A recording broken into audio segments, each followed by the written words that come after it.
Berké Brown, welcome to Beyond.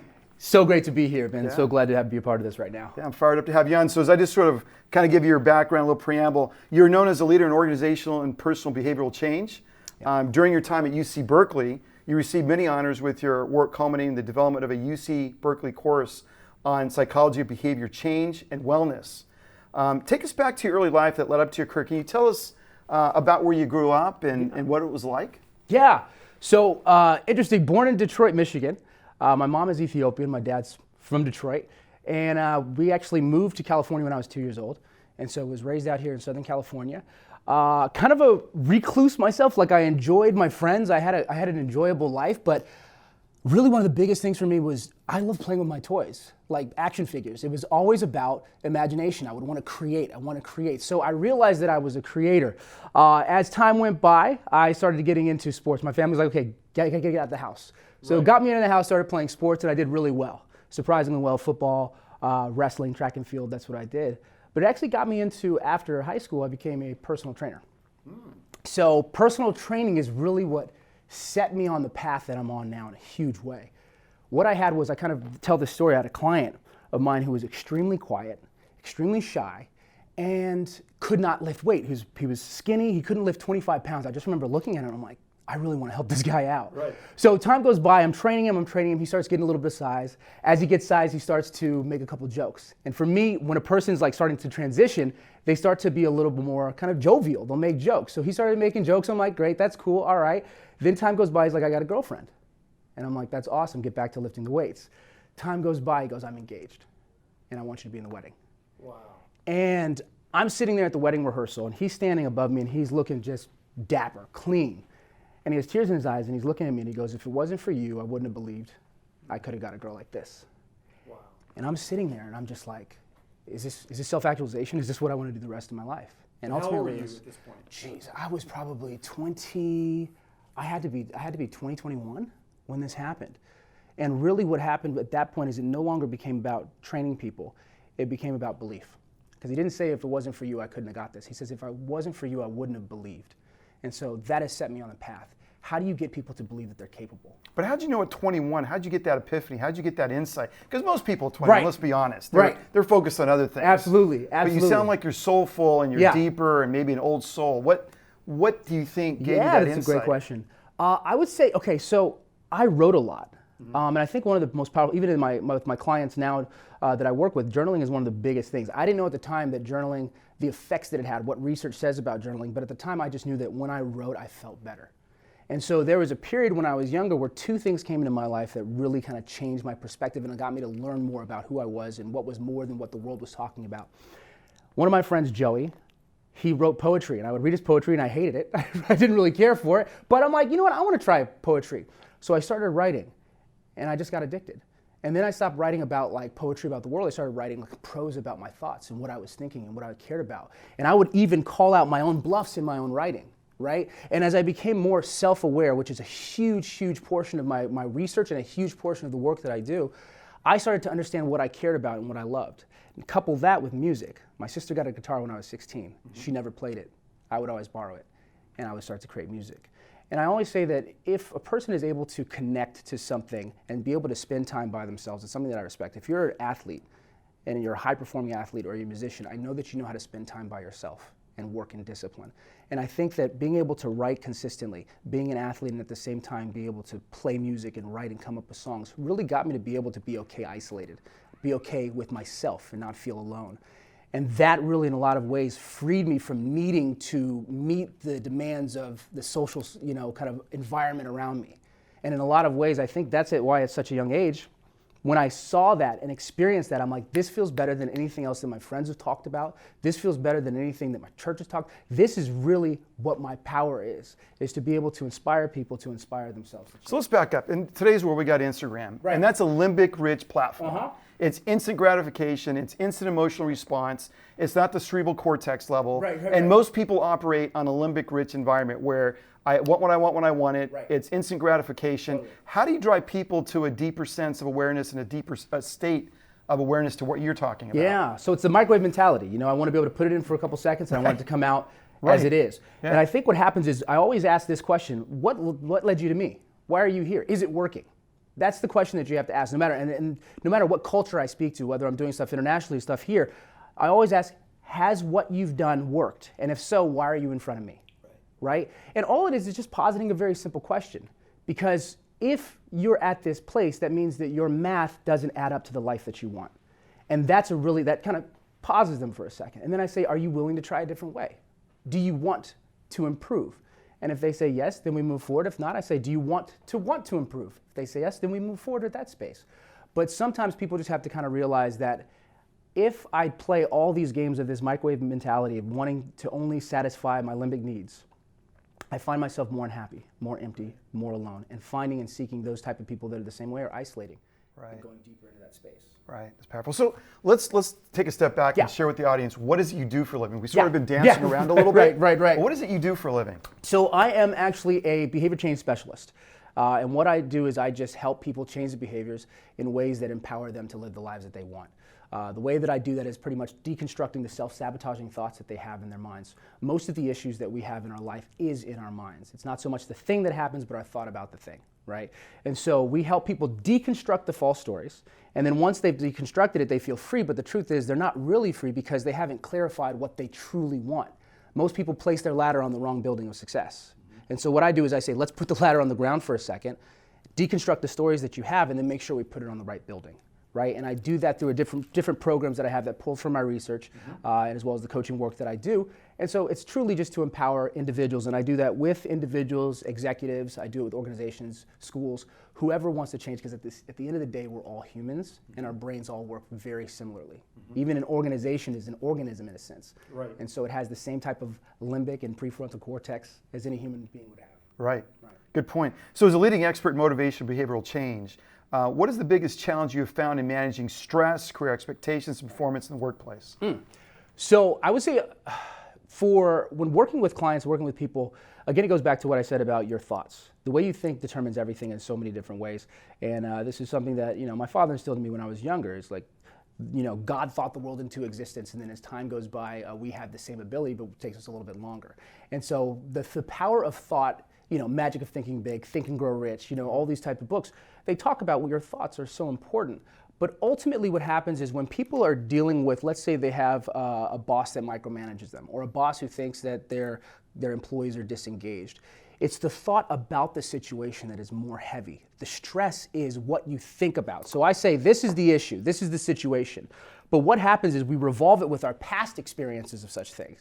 We revolve it with the future potentials of the negativity that can happen. We revolve it with how this means this person's disrespecting me and how that reminds me of my experience with my parents and how I was disrespected or when my friend did this. And so it's all these satellites around the issue that cause stress. And my job is to help you get through all that and realize those are just thoughts to just deal with the situation. And when you have the freedom to deal with the situation, you have more cognitive capacity to be a high performer to solve it. That's brilliant. Well stated. So I've come from both big companies and startups. I'm in medical device startups, and medical device startups have a little different level of pressure because you have venture-backed money, you have tighter timelines, you don't have billions in the bank to make mistakes. Right. You got to get it right. So in your experience, from an organizational standpoint, how are the challenges organizationally different from a startup to a Fortune 500 company? Right. Absolutely.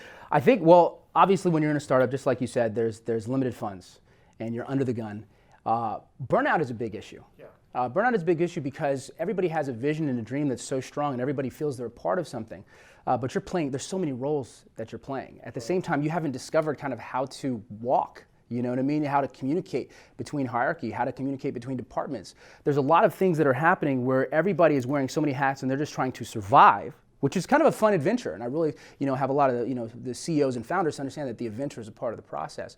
But there's pros and cons. The pros is everybody is alive and fighting for a vision. Everybody believes that they are a part of something.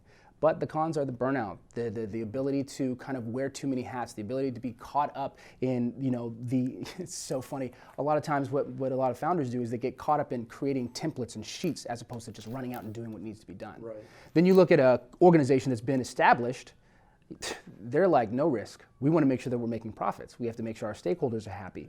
And so there's not as much adventure. So the way that I say is it's the difference between an adventure and a vacation. An adventure, you don't know what's going to happen. It's going to be crazy, but it's going to be something that's memorable and a story you can tell a lot of people. A vacation is everybody has a picture of the Eiffel Tower on their Instagram. There's nothing really kind of tied to it. But there's different type of experiences that people have when they're in both. What I always recommend people to do is that if you're a worker within a corporation, you got to become an entrepreneur. You have to kind of see it as, okay, this is my own little startup within this space, and that's how I find value in what it is that I do. Right. You know, if you don't have value in what you do, then you're just a cog. Right. And if you're a cog... Well, that leads me to the next question. So how do employees maintain a sense of uniqueness in large companies specifically and avoid feeling like just one of the cogs in the wheel? Because I could tell you a story where a guy had a lot of stress in his life, and the outcome was really bad to what happened to him, but he was in a big company, got to a point, didn't get the promotion, didn't feel valued, gave everything to that company. And then there's a lot of people just feel like I'm just a cog in the wheel and what I do doesn't really matter. So how do you manage people through those emotions? Yeah, so it's interesting. My work is, when I'm working with individuals, is different than when I'm working with a corporation. But what I will say is this, they did some research and they found out, the question was, what makes employees committed to their companies? Is it knowing the personal mission, vision, and values that they have themselves, or knowing the mission, vision, and values of the company? Now, obviously, if you know both, that's the highest level of commitment. That's what they found. But the second highest was not knowing the vision, mission, and values of the company, but knowing your own. Right. And by knowing your own, what it does is you almost self-select into the right job. And that's why I think one of the most important things is for people to know what they care about. And when I say know, not just say, I like this and that, but completely articulate it. When I work with my clients, we spend a month clarifying what they absolutely are certain that they care about, because then they can use that when they're choosing what corporation to get to. And when they choose, not only is the person interviewing them, they're interviewing the corporation, which allows them to make sure that they have purpose, passion, that their values will be met when they're working in that space. Beautifully said. So the next thing it sort of leads into, is it even possible to maintain a work-life balance? I've interviewed a lot of people on the show, and some people do it masterfully, and other people struggle at it. Right. Is it really the perspective you take in a situation to maintain a work-life balance? I mean, certainly there's a lot of strategies you can apply, but ultimately it's about how, like you said, you think about something and how you interpret stress and what is stress, the expectations we put on something. So is it about work-life, or is it about the perspective? Is that more powerful in being able to maintain that balance? Totally. I would say that both are thoughts, right? The work life is a thought. It's been constructed, socially constructed work life. Because in reality, if I take away life, then there is no work, right? And it's kind of like the mind-body dichotomy. When you have mind and body, but I'm like, isn't my brain a part of my, and isn't, what happens is when we create this split, then one can be lost. The value is then now ratioed out. Mm-hmm. But if you make them one, if you can actually, what I call it is a work-life fusion, which is ultimately life. You know, for me, I love to travel. So I'm creating a reality where I am able to travel while being able to empower people. I must do that because I'm not going to be stuck in a corner office, but I'm not going to just waste my life having fun all the time. Right. So it's being able to understand that there is a way that if you truly step back and you find out what is my work-life fusion. It was one of the biggest issues when I was a personal trainer. People were like, as soon as life gets tough, they let go of their health. But their health is their life. And since they have this ability to separate it, they lose the power. My work is how do I make them so inseparable that no matter what happens, you'll take care of it. If you're running late to work, I mean, you're absolutely late and you don't want to get fired. You have two options. You can run naked and get there on time, or you can put your clothes on and be late. Most people are going to put their clothes on, and I ask why. They go, because I have to put my clothes on. It's the same thing with your body. I have to take care of my body. I can't afford, a coach right now. I have to fix my mind. Because what is my life if I don't have my mind? Right. When you create that connection, then you find the fusion. Right. And it's no longer a balance. That's beautifully said. So what advice would you give to employees that feel utterly helpless right now, and they feel like their best days are behind them? And I've met people in their 20s and 30s that think that way. Right. So what advice would you give those people? Yeah. I love this quote. The best time to plant a tree was 20 years ago. The second best time is now.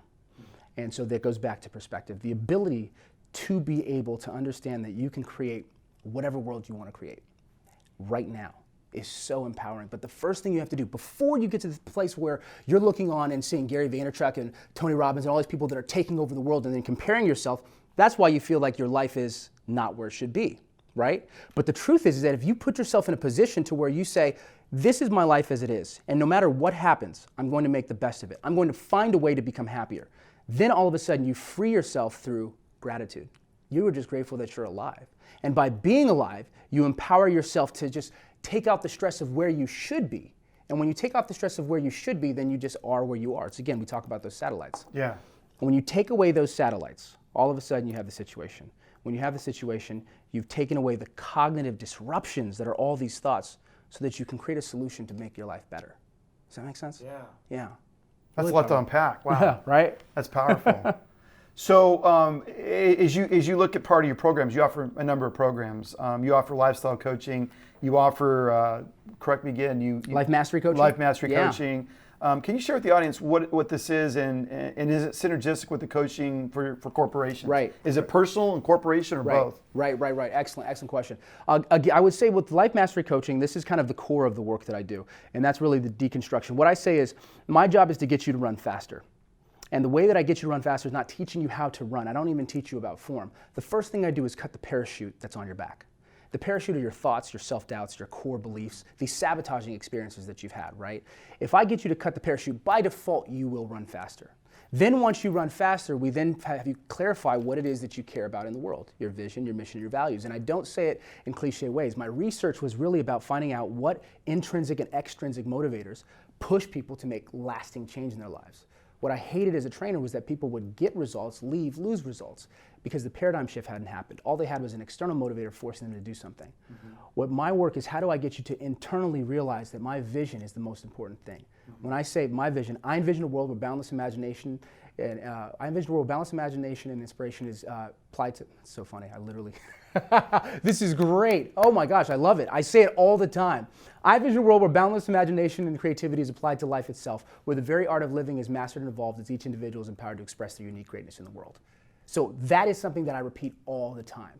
And I say it all the time because I need to keep it in my mind. It's your mantra. It's my mantra. Yeah. That is my vision. That's what I'm trying to create. But when someone knows what they're trying to do, when they know how they're trying to do it, what it looks like, then it makes it easier for them to move through the world. So as you're working with people to get them to that point, how much role does fear play in putting the brakes on the progress and just the self-sabotaging? How do you break out of that self-sabotaging mindset with people?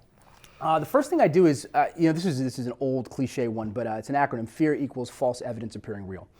Everybody hears that. What I often say is that there's two types of realities with fear. There's the thing you fear, and I like to use props. So this is the thing I fear, right? This thing looks larger than it is. Well, it's almost like the shadow of fear. This is a perfect example. This shadow is longer than the reality. What happens is the shadow are all the potential realities of what could go wrong. If I start this business, all these things could happen. The truth is, all of them can't all happen at one time. But what we do is we create this massive wall of all the potential realities of the fear of what could happen, rather than just go through it and experience what it is. The truth is, if you face fear, you're more empowered to grow from it. People think that the avoidance of risk, the avoidance of fear is what empowers them to survive. But the truth is, by avoiding fear, they're killing themselves. And so really what I often do is I let people look at their fear, I let them dissect it. And I say, if you can't look at it, then just kind of talk about it. Once you're able to look at it and touch it. Once you're able to look at it, touch it, pick it up, and realize that it wasn't as heavy as you thought it was, and that you're way bigger than it was. But it takes a lot of internal work. It takes a lot of cognitive thoughts. You have to be able to see, is my interpretation accurate to the reality of what's happening? The fear itself is smaller than the fear of the fear, right? My fear of the fear is the problem. And if I can reduce that so you can look at it for what it is, then you're free to be able to face it. How much does that fear, though, play into people's psyche of how they live life? So, for example, I've always said people vibrate at certain different frequencies. We all vibrate at frequencies as a living organism, right? Yet some people vibrate at the frequency of crazy. They want drama because that gives them purpose. And then whatever they put their intent on is bringing in that attenuation and that tune to that frequency. So the idea of not making it, not being successful, maybe plays into that tape that plays in their head of, this is where I'm supposed to be. And so I construct a world where I'm always at this place that's just on the edge of maybe being successful, but I continue to self-sabotage because that's a story I've always told myself. Absolutely. Right? So how do you work through getting real with where you're at and why you're doing what you're doing to really prevent you from being what you could be? Oof. Great question, man, and great breakdown in the question. The first thing you need to be aware of is your awareness. As simple as that. You have to start to see yourself. The problem is most of us are unconscious. One of the first things I do with my clients, and this is, I offer health mastery as well, but this is for every client. The first week, they take pictures of every meal they eat. And they're thinking that I'm going to judge what they're eating. I don't even care what they're eating. I just have them take a picture of every meal that they eat for a week. Then we go over and look at the pictures, and I say, what did you learn? And they said, well, I learned that I didn't know I ate that much, or I ate this little, or I didn't know that this type of food is what I had. And they discovered basic things. And I said, here's the thing. This has nothing to do with what you ate. You were about to eat, and you thought, oh, I need to take a picture for Berké. So I take a picture. Not only do I take a picture, I then send it to them. There's about 4 steps that are involved before they eat that food. And what I'm teaching them to do is become mindful. They don't even know what's going in. If I ask what you had on Thursday, you have no clue. Most of us are unconsciously eating. But what that does is when I get you to capture your foods, you become aware of what's happening and responsible for it at the same time. The next exercise is to capture your thoughts. When you capture your thoughts, you become aware, oh my goodness, I did not know I talked to myself this way. The way we talk to ourselves is worse than anything that we've ever heard. If we heard any person talking to anybody that way, we would stand up for them. But we berate ourselves so heavily. Once you berate yourself, once we get a record of all these thoughts that you have, we then ask, what is the core story about this? What is it? What are you telling yourself? What do you ultimately believe? What is sourcing this information? Then we do some work to find out what's sourcing that information. And then I ask you, how true is it? And there's a very specific process that I go through. And when you find out that this is not true, a whole new universe opens up. Right. That's it. And that's all I want. I just want to give you the option of being another person. Right. And when they realize that they don't have to be that way, then they gain the freedom to make a choice. For the first time in their lives, most often. That's powerful. Well said. Thank you. Yeah. So how important is a life vision in building the life of your dreams? Oh, man. All right. Because this could be a cliche, life vision, right? But how important is it to have a vision for your life? Man, I envision a world where boundless imagination and creativity is applied to life itself, where the very art of living is mastered and evolved as each individual is empowered to express their unique greatness in the world. That's my vision. I can cut this thing down, and I do this with my clients. I can break this down to pieces of my life, every single piece.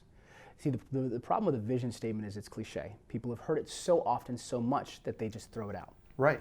But in my research, internal motivation, internal drivers, having a purpose, the 3 things that determine self-determination, our ability to create our world as we desire it to be, require competence, to believe that you're smart enough to handle it, autonomy, the freedom to do so, and relatedness, being tied to something bigger than yourself.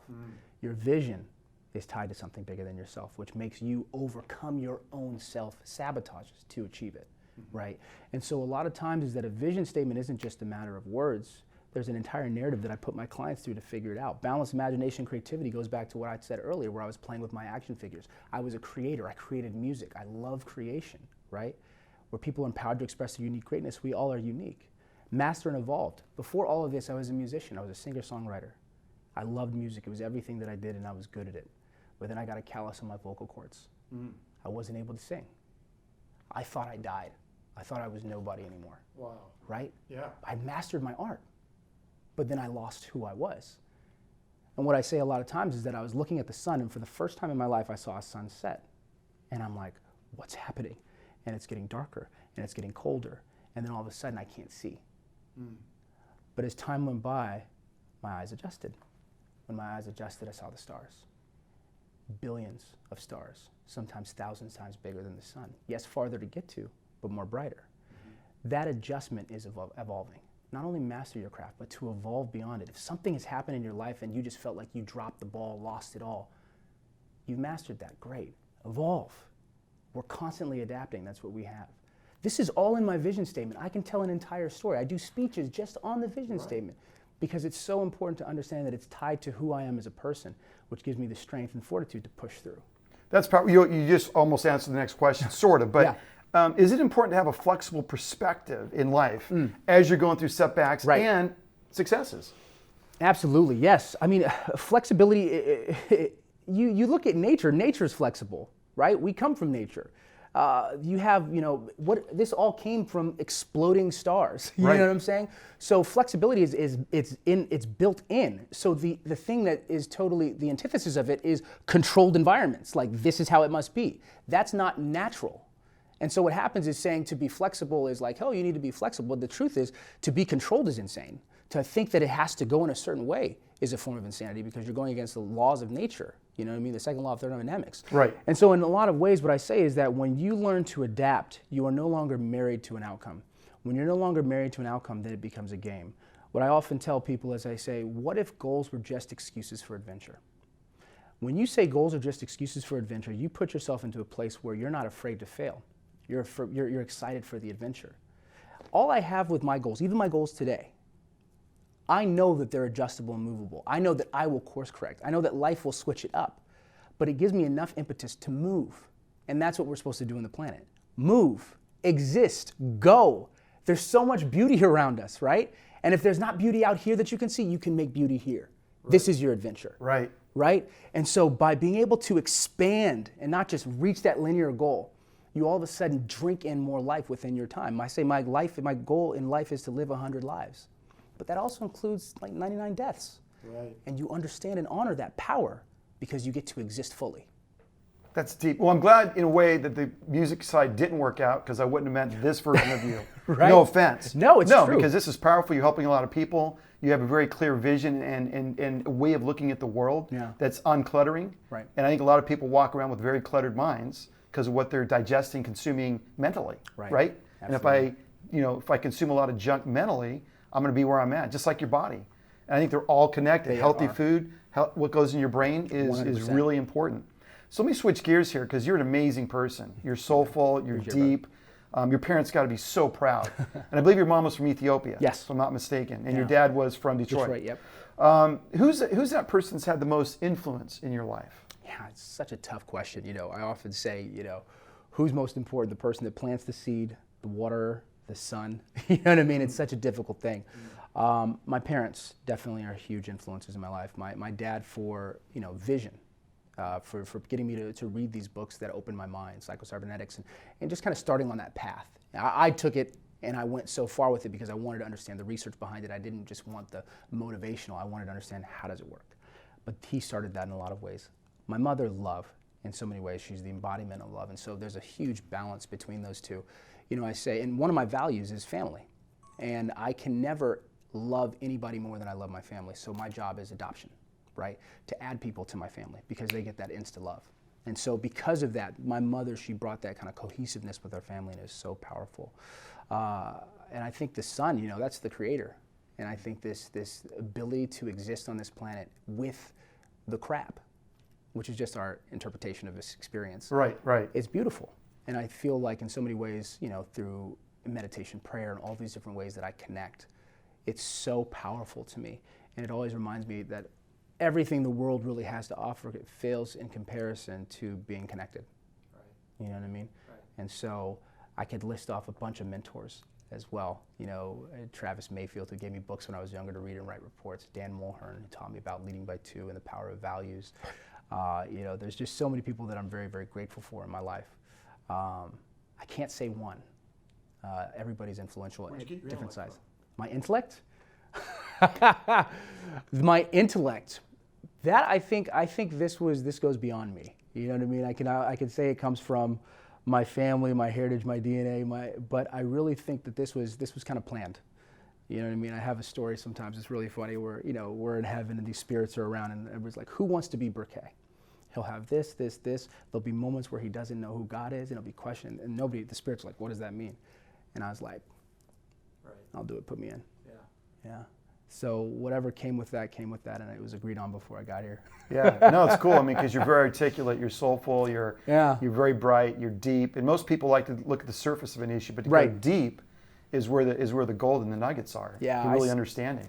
I really say cliche. I live in cliches, and my job is to open up a cliche and find the deep truth in it, right? Because cliches are powerful, but they're cliche, and so we throw the baby out with the bathwater. Right. And so to empower people to stop, and what I say is, if I can get you to stop and think, I've done my job. If I throw a rock over the ocean, it just keeps bouncing, right? Mm-hmm. And most of the world in consumerism and capitalism is these tires that keep that pebble shooting. Right. And all I want to do is just stop it. If it stops, natural gravity, your natural gravity will sink you into truth. Right, like that. So what is the most important lesson you've learned in life? Oh, Is that a tough question? It's so funny. Is there one? I'll tell you that I will say that the answer should be changing every 4 or 5 seconds. Because I feel like it's A lesson in life is this. I guess something that's important that I think is a beautiful thing. For every 1,000 hacking at the leaves of evil, there's one chop at the root. Henry Thoreau said that. And most of us are spending time buying books, hiring coaches or therapists, trying to fix these leaves.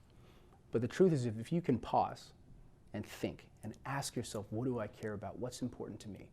Just throwing everything else away. Then really you can chop at that root.